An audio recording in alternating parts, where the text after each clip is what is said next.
আমাৰ এই প্ৰতিযোগিতাখনৰ প্ৰথম প্ৰাইজ হৈছে 5,001 টকা, দ্বিতীয় পুৰস্কাৰ হৈছে 3,001 টকা, লগতে ট্ৰফিও আছে আৰু বেষ্ট প্লেয়াৰ এৱাৰ্ড ট্ৰফি ৰখা হৈছে আমাৰ এই খেল পতাৰ উদ্দেশ্য হৈছে আমাৰ যাতে যি আমাৰ চাম উঠি অহা চামটো আজি প্ৰায় নিচামুক্ত হৈ গৈছে, নিচাৰ লগত জড়িত হৈ গৈছে। আমি চেষ্টা কৰি আছোঁ যে খেলৰ জৰিয়তে আমি যাতে এই বস্তুটো নাইকিয়া কৰিব পাৰোঁ, সেইটোৱে আমাৰ মেইন উদ্দেশ্য।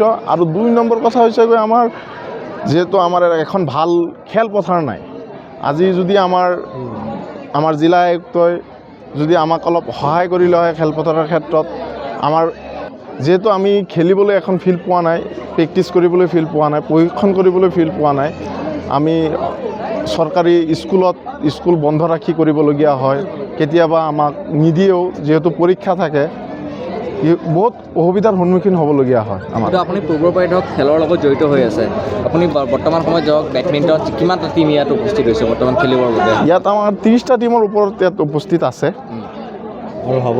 এতিয়া আমাৰ খেল আৰম্ভণি হৈছেহে, এখন খেল চলি আছে, তাৰপিছত আৰু হ'ব বাকী আছে। কিমান দূৰৰ পৰা আহিছে? ইয়াত আপোনাৰ মৰিগাঁৱৰ পৰা আহিছে, ৰহাৰ পৰা আহিছে, হোজাইৰ পৰা আহিছে, দবগাঁৱৰ পৰা আহিছে, আপোনাৰ জুৰিয়া, ৰূপহী, মৰিয়াবাৰী। যিহেতুকে আমি পূৰ্বতে আমি বাতৰি মানে পৰিৱেশন কৰিছিলোঁ এখন যি জীৱন ৰক্ষা খেল আছিলে, কিছু মানে উন্নত মানুহ ধৰক আগলৈ ডেভেলপ হয়, কিন্তু আপোনালোকে ধৰক কিছু নামি আহিছে এই সন্দৰ্ভত, মানে এটা ক্ষোভ প্ৰকাশ কৰিব লগা এটা ঘটনা, কি ক'ব এই ক্ষেত্ৰত? এই ক্ষেত্ৰত মানে মনৰ ক্ষোভ প্ৰকাশ কি ক'ব? এই ক্ষেত্ৰত মানে ক'ম যে যিটো চাম আছে, আজিকালি চামটোৱে বেছিভাগ মোবাইলৰ লগত জড়িত হৈ গৈছে, 2 নম্বৰ নিচাৰ লগত জড়িত হৈছে, এডিক্টেড হৈ গৈছে। তাৰ কাৰণে আমি যদি কিবা এটা অনুষ্ঠান কৰোঁ, খেলিবলৈ খেলুৱৈ পোৱা অসুবিধা হৈ যায়। যিহেতু আজি আমি যিটো বেডমিণ্টন প্ৰতিযোগিতাৰ আয়োজন কৰিছোঁ, দূৰ দূৰণিৰ পৰা খেলুৱৈসকল আহিছে, ইয়াৰ লোকেল খেলুৱৈ, স্থানীয় খেলুৱৈ বহুত কম মানে নগণ্যই। য'ৰ পৰা আহিছে আপোনাৰ দূৰৰ পৰা আহিছে যদি 10টা, ইয়াত ওলাইছে 2টা, তেনেকুৱা অৱস্থা হৈছে। মুখ্য উপদেষ্টা হিচাপে ইয়াত বৰ্তমান কোন কোন উপস্থিত আছে? বিশিষ্ট আপোনালোকৰ নিমন্ত্ৰণ ৰক্ষা কৰি যিসকল মুখ্য উপদেষ্টা আছে কোন আছে বৰ্তমান উপস্থিত আছে? নগাঁও কলেজৰ অৱসৰপ্ৰাপ্ত প্ৰফেচাৰ বলিন চন্দ্ৰ শইকীয়া আৰু আপোনাৰ ফৰেষ্টৰ অফিচাৰ অমৃত লস্কৰ আৰু আপোনাৰ এই তৰুণ শইকীয়া, এই 3জনেই আছিলে, আৰু আপোনাৰ হেলমাৰী LP স্কুলৰ প্ৰধান শিক্ষক ৰমজান আলী।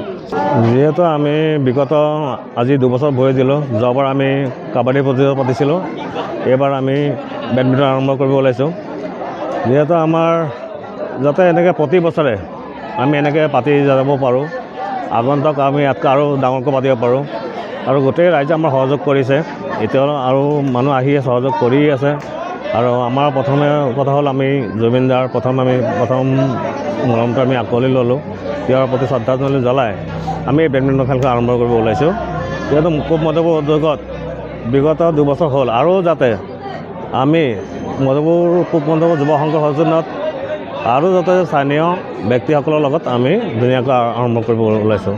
আপোনালোকে ধৰক ইয়াৰ আগত নাইট কাবাডী কৰিছে, মই বাতৰি পৰিৱেশন কৰিছিলোঁ, কিন্তু ক'বলৈ গ'লে আজি ধৰক বেডমিণ্টন এখন খেল চলি আছে, তাৰ যি খেল মজিয়াৰ পৰাই আপোনালোকে জুবিন গাৰ্গৰ যি সকলোৰে হাৰ্টক তথা জুবিন গাৰ্গৰ ন্যায় প্ৰক্ৰিয়া কেনেধৰণে আপোনালোকে বিচাৰে?